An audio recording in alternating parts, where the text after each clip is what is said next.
રાજ્યભરની police 31ને લઈને સતર્ક છે.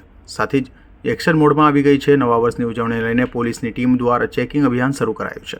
ન્યૂ યર પાર્ટી અને રેવ પાર્ટીઓમાં ડ્રગ્સ સેવન પર લગામ લગાવવા માટે 15 લાખની કિંમતનું અદ્યતન ડ્રગ્સ ડિટેક્શન એનાલાઇઝર મશીન દ્વારા રોડ પર ઉતરી એસઓજીની ટીમે ચેકિંગ શરૂ કર્યું છે.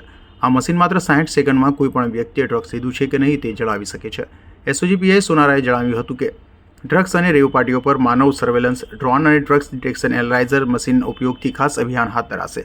આવા ગેરકાયદે પ્રવૃત્તિઓમાં સામેલ લોકોને કડક સજા કરાશે. એનડીપીએસ એટલે કે નાર્કોટિક્સ, ડ્રગ્સ અને સાયકોટ્રોપિક સબસ્ટાન્સના કેસો માટે એન્ટી નાર્કોટિક્સ યુનિટ કાર્યરત રહેશે. એનજીઓ અને વિવિધ સંસ્થાઓ સાથે મળી ડ્રગ્સના આધીન રહેલા લોકોને પુનર્વસન માટે ખાસ પ્રોગ્રામ પણ શરૂ કરાશે.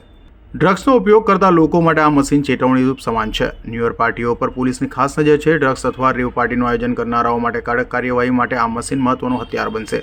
સુરત એસઓજીના મશીનથી પ્રથમ જ પગલામાં સફળ પરિણામો મળ્યા છે. આ સફળતાને ધ્યાને રાખીને આવનારા દિવસોમાં વધુ મશીનો મંગાવવાની યોજના બનાવાઈ રહી છે.